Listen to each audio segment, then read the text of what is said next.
Assalamualaikum class 7th. Hope you will be fine. Students, here's your book New Oxford Modern English. So let's start our today's topic. Students, today we are going to start unit number 8, the lumber room. Unit number 8, the lumber room.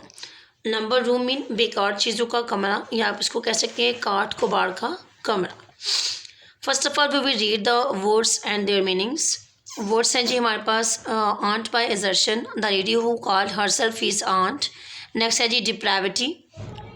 Depravity में देखिए हमारे पास depravity mean sinfulness, discernment, the ability to tell whether something is good और bad, to see clearly, forfeited, lost the right to do something, dominated, grown, goblin.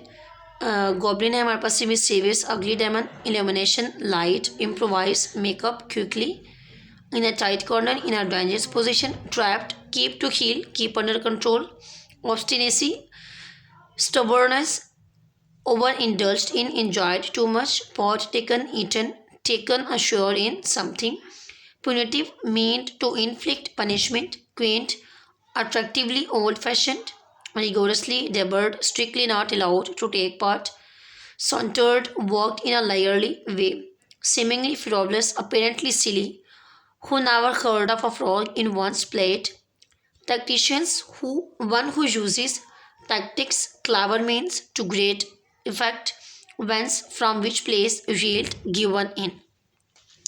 अगले students अब हम अपनी reading को स्टार्ट करेंगे.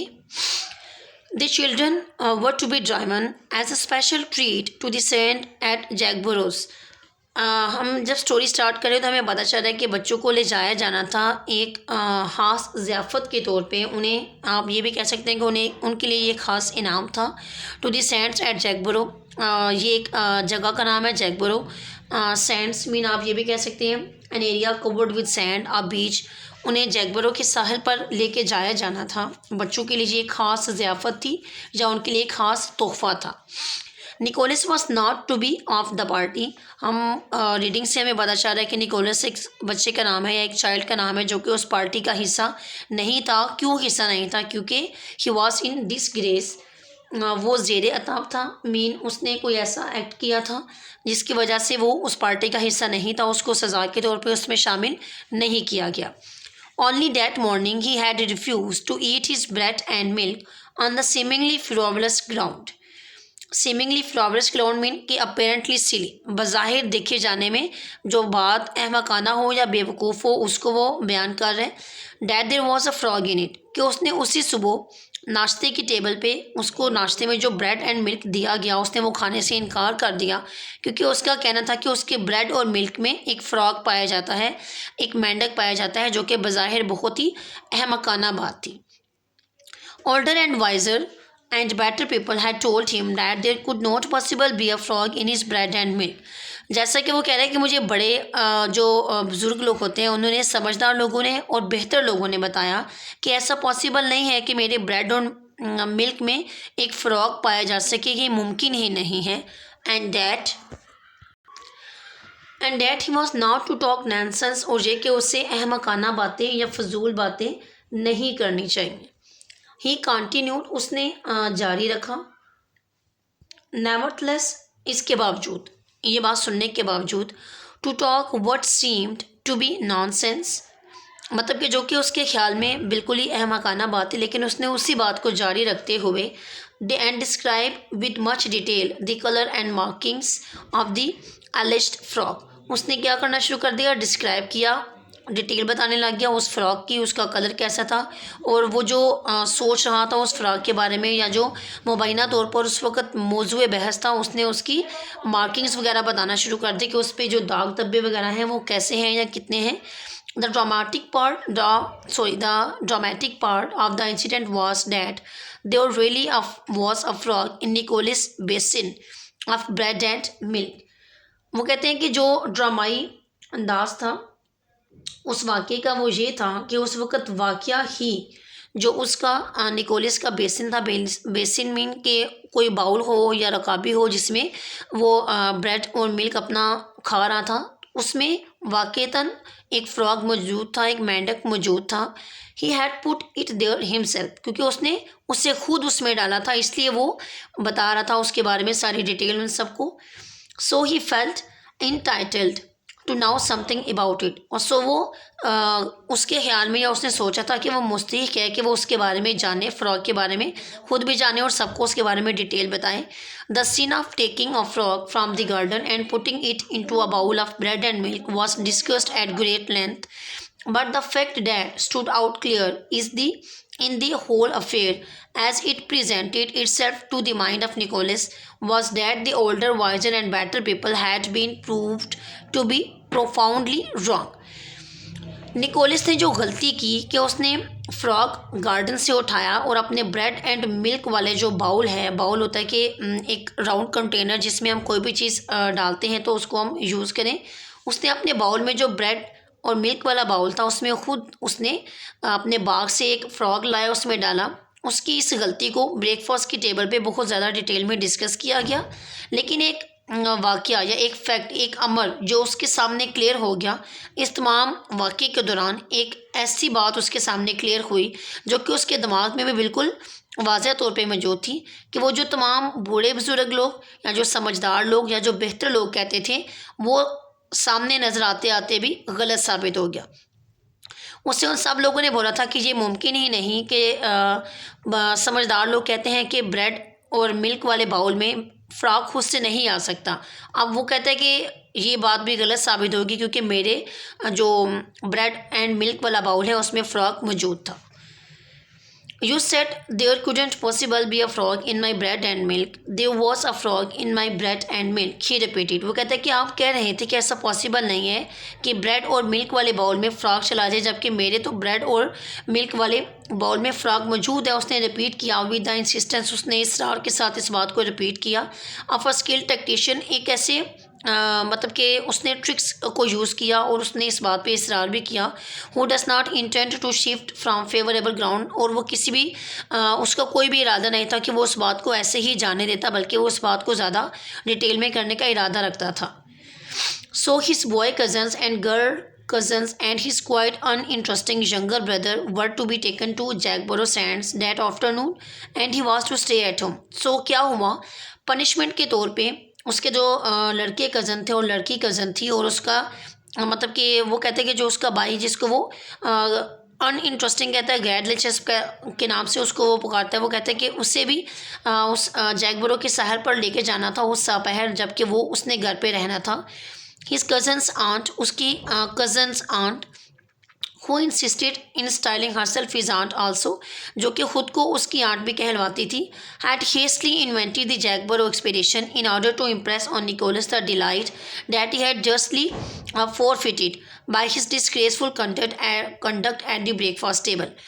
उसकी जो आंट है उन्होंने जल्दी से इस मुहिम को ईजाद किया था, या इसको उन्होंने जल्दी से इन्वेंट किया, ईजाद किया, मीन कि वो बच्चों को जैकबरो के साहिल पर लेके जाएंगी निकोलस पे ये बात इम्प्रेस करने के लिए, और क्योंकि जो उसने गलती की थी उसकी वजह से उसने एक बहुत ही पुरमसरत जो तकरीब है या पुरमसरत जो उनकी ज़ियाफ़त थी या जो उनका साहिल पे जाने वाला प्रोग्राम था उसको उसने मिस कर दिया था।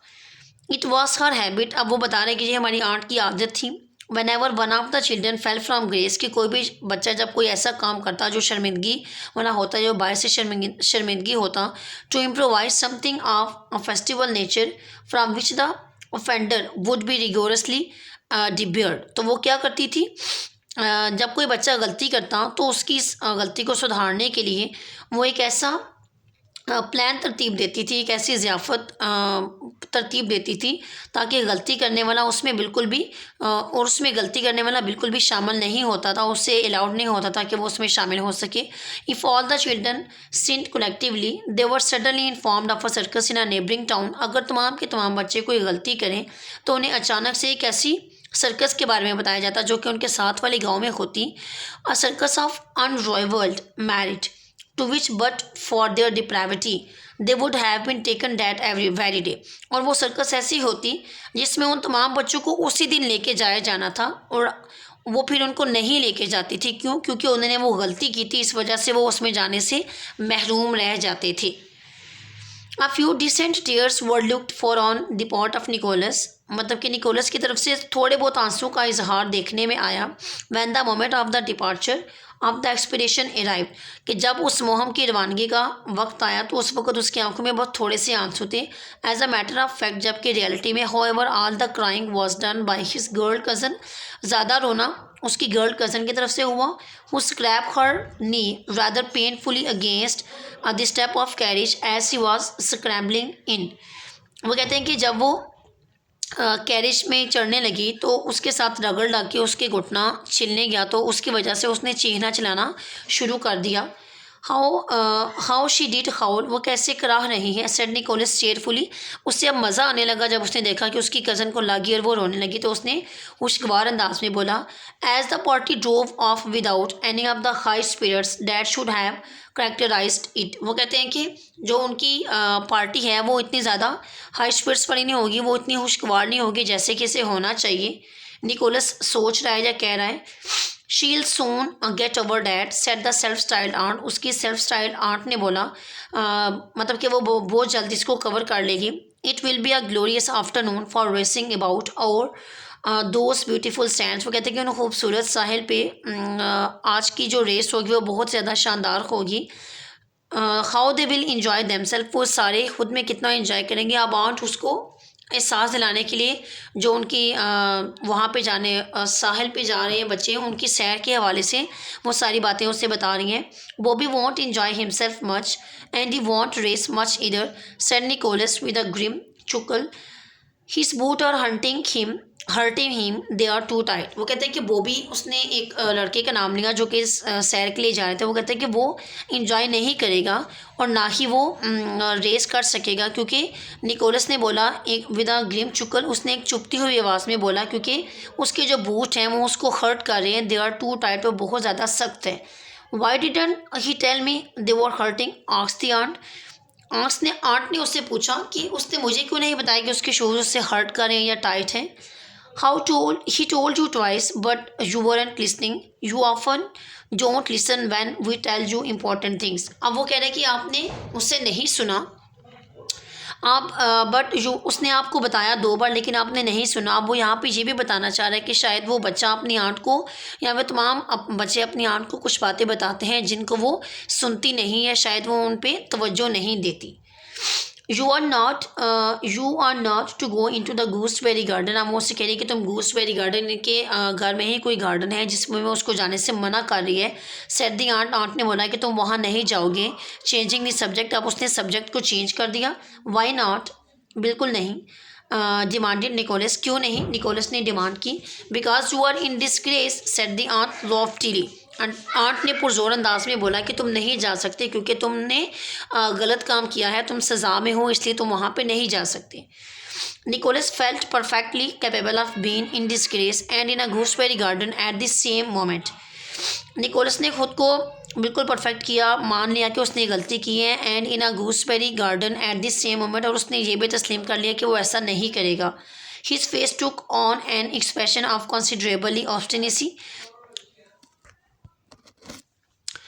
His face took on an expression of considerable obstinacy. वो कहती है कि जब आंट ने उसको मना किया कि तुम गूसबेरी गार्डन में नहीं जाओगे तो उसके चेहरे पे हास्य काबिल ज़िक्र और हर डरने वाले एक्सप्रेशन आ गए कि जैसे मीन कि अगर आंट उसे किस काम से मना कर रही है तो वो ज़रूर ही करेगा.